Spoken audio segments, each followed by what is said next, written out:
Right guys, Mark Crossfield here. I'm at the Callaway Fitting Centre. What's the name of this place? I always get it slightly wrong. The Ely Callaway Performance Centre. Yes, it. ECPC. Yeah, indeed. In Carlsbad. Carlsbad. What a love. I mean, this has to be one of the best fitting facilities I've ever been on. It's fantastic. So as we're on such a beautiful fitting facility with John, who fits here and has fit with Tour Pros and every golfer in between, let's talk custom fitting. Let's get stuck in.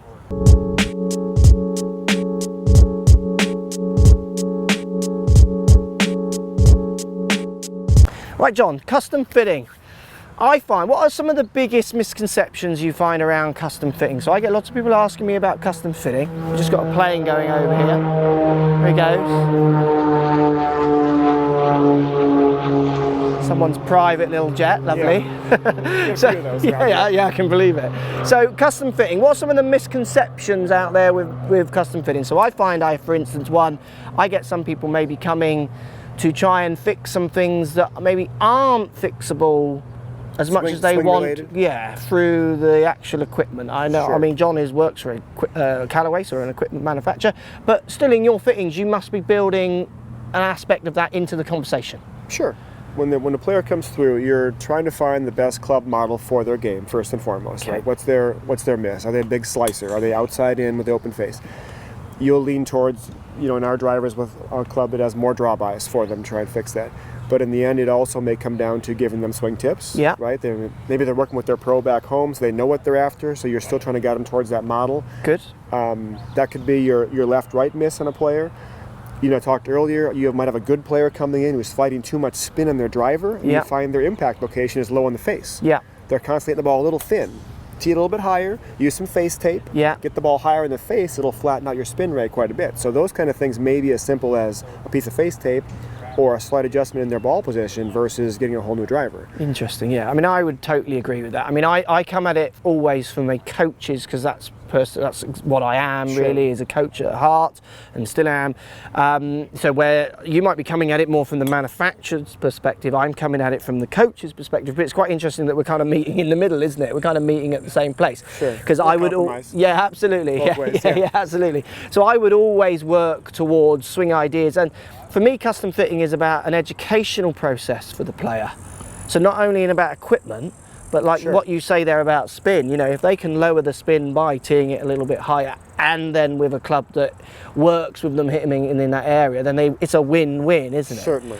Okay, that's an interesting one, which I agree. I think I get lots of people, and I used to get, I actually had to stop a group of people coming for fittings when I first started the videos that I do, because they were coming from all around the world for fittings, but some of them weren't really in the realms of fittable. They were delivering a lie with an iron that was 8-toe down. Yeah. Well, no manufacturer's going to bend it 8 degrees. So it actually turned more into a lesson. So or a driver. Yeah, coming 8 degrees down. Correct. Try and hit it higher. Yeah, I want to hit it higher. Yeah, well, you hit a 7-wood, exactly. Then you just hate physics. Hate it, yeah. Okay, so that's an interesting one. So what about other aspects of the game where fitting can really help people? I know it's a bit cliche, but you mentioned to me earlier how people just don't look enough at maybe the makeup of their sets. They come for fittings always maybe looking for that driver or that set of irons, but the set of irons isn't, should I have a 4-iron? It's the set of irons as in, should I have this make and model or this model, isn't it? Where you're saying you work with people on makeup a bit more. Sure. A lot of folks will come in and say, should I have the Apex or the Apex Pro, or in our line the XR Pro or Standard XR?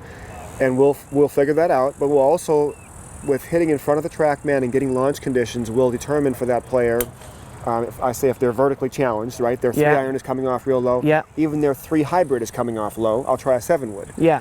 So those are some of the aspects the player may come in here not thinking about, but they'll leave with a better set makeup for them. Yeah. Driver, 3-wood, 5-wood, 7-wood, 4 hybrid, 5 hybrid, make your first actual iron a 6-iron. Yeah, absolutely. Or if the player wants to carry 4 wedges, maybe a 4 hybrid closes the gap to the 5-wood for them, so they can carry 1 less long club and 1 more wedge. So those things are important. Set makeup is important.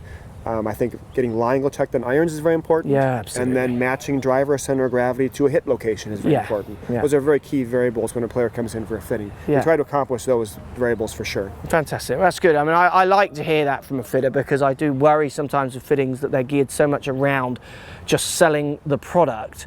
Like I say, as a coach, coming at it and you're coming at it from a fitter and meeting that place in the middle, for me, I think is a great compromise, which Definitely. you should be looking for when you're getting your fittings done. And I think I absolutely agree that there are so many shots to pick up, and it's a place where I found, so when I look at my 200-yard range, when I use my stats system that I use, I noticed that it was my equipment was making a big dent in my performance in that area, rather than me just going for a lesson on that 3-iron or 4-iron. Actually, my instant fix was to take the 3 and the 4-iron out and swap them with hybrids. Sure. Which is kind of what you're saying there. And Exactly. me as someone who's a better player in theory is still looking for any little games, and just changing loft and head shapes in those areas can really help people. I think there's some of the biggest gains can be got there, don't you think? For sure. If the player, if you have the ability to go to a fitting center or a pro that has a TrackMan for you or some kind of data collection for carry and whatnot, Yeah.